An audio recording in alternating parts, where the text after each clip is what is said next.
வடநாடுகளைப் போல தமிழகத்திலேயோ மத கலவரத்தை எடுத்து செல்ல வேண்டும் என்பதற்காக மத கலவரத்தின் மூலமாக இந்து மக்களும் கிறிஸ்தவ மக்களும் இஸ்லாமிய மக்களும் சேர்ந்து நிற்கக்கூடிய இந்த கூட்டத்தை பிரித்து குளிர்காய வேண்டும் என்பதற்காக மதுரை திருமங்கலத்திலே, சிக்கந்தர் மலையிலே, திருப்பரங்குன்றத்திலே இன்று பிரச்சனையை ஏவுகின்றார்களே,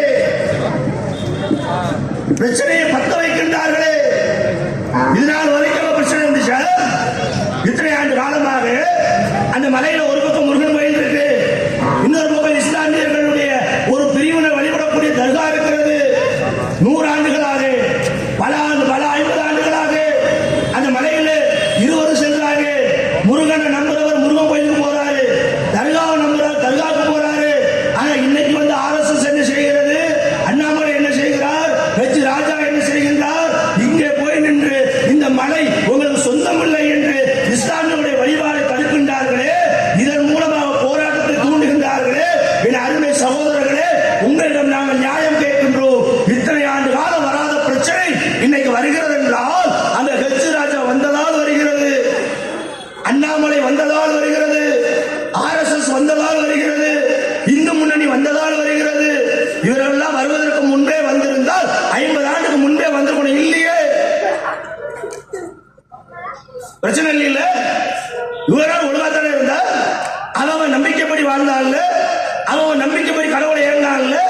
கடவுளை வணங்கும் போது நம்பிக்கை விட்டு வெளியே வரும்பொழுது முருகனை வணங்கி விட்டு வருபவர் தர்காவுக்கு சென்று வருவதை தோளோட தோல் கோயில் பாய், தர்காவுக்கு போனியா, பத்தி பொறுத்தனியா, இவன் கேட்கிறான் கோயிலுக்கு போனியா, நேற்று கடை செலுத்தினியா, 2 பேரும் ஒன்றா வந்தாங்க. இந்த ஒற்றுமையை குலைக்க வேண்டும் என்பதற்காக இன்று இந்த மதவாத சக்திகள், மதவாத கூட்டங்கள், மத பயங்கரவாதத்தை மக்கள் மத்தியில் ஏவக்கூடியவர்கள் பிரிவினைக்காக ஒரு கூட்டத்தை கூட்டுகின்றார்களே, இதை கண்டு நாங்கள் எச்சரிக்கையாக இருக்கிறோம். எப்படிதான் வருவான், எப்படி வருவான்? இவனுக்கு வந்து நாட்டினுடைய வளர்ச்சியை பத்தி தெரியாது, சுதந்திரத்தை பத்தி தெரியாது, மக்களுடைய நலனை பத்தி தெரியாது, மக்களுக்கு செய்ய வேண்டிய சேவையை பத்தி தெரியாது, டாலருடைய வீழ்ச்சி அதை பத்தி தெரியாது, பெட்ரோலை பத்தி தெரியாது, கேஸ பத்தி தெரியாது, GST போட்டு மக்களை போட்டு நசுக்குவார். இதையெல்லாம் மக்கள் மறக்க வேண்டும் என்றால் மதம் என்ற பெயரிலே மக்கள் மத்தியிலே இந்து முஸ்லிம் என்ற தீயை பத்த வைத்து விட்டால் எல்லாத்தையும் மறந்து விடுவான் என்று இந்த பாஜக கூட்டம், சங் பரிவார கூட்டம் கங்கணம் கட்டிக்கொண்டு அலைகிறது. தாம்பரவாழ் பொதுமக்களே, என் அருமை ஹிந்து சகோதர சகோதரிகளே, நாங்கள் உங்கள் எல்லோரிடம் கேட்டுக் கொள்கின்றோம். நமக்கான பிரச்சனை எது, நாம் எதை எதிர்நோக்க வேண்டும், யாரை எதிர்க்கப்பட வேண்டும்? நமக்கான பிரச்சனை பெட்ரோல் உயர்வா, நமக்கான பிரச்சனை GST-யா, நமக்கான பிரச்சனை கேஸ் உயர்வா, அல்லது நமக்கான பிரச்சனை பக்கத்து வீட்டில் இருக்கானே அது அப்துல் கலாம்? தயவு செய்து சிந்திச்சு பாருங்க. உங்களை மடை மாற்றுகின்றார்கள், உங்களது மதியை மயக்க செய்கின்றார்கள்.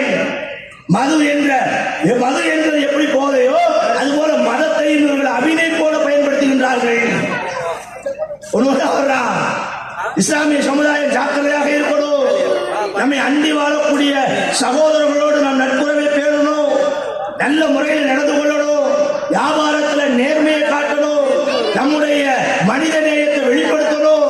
நான் ஒரு முஸ்லீம் என்பது எந்த மாற்றம் இல்லை. ஆனா என் பக்கத்தில் வாழக்கூடியவன் என் அண்டை வீட்டுக்காரன். நபிகள் நாயகம் ஸல்லல்லாஹு அலைஹி வஸல்லம் சொன்னார்களே, உன் அண்டை வீட்டுக்காரன் பசித்திருக்க நீ மட்டும் உணவு உண்ணாதே என்று. அந்த அண்டை வீட்டுக்காரன் ஒரு ஹிந்துவாக இருக்கலாம், அந்த அண்டை வீட்டுக்காரன் ஒரு கிறிஸ்தவனாக இருக்கலாம், அந்த அண்டை வீட்டுக்காரன் ஒரு பௌத்தமாக இருக்கலாம். ஆனா அண்டை வீடு என்று நபிகளார் சொன்னதுக்கு பிறகு அவனையும் நீங்கள் சேர்த்து பாருங்கள். நாம் இங்கதான் நிற்கணும். வடநாட்டை போல தமிழ்நாட்டை இரத்த களரியாக மதத்தின் பெயராலே மாற்றுவதற்கு துடிக்கின்றார்கள். மதத்தின் பெயராலே பிளவுகளை ஏற்படுத்த சதிவலைகளை பின்னுகின்றார்கள். நாம் முஸ்லிம்கள்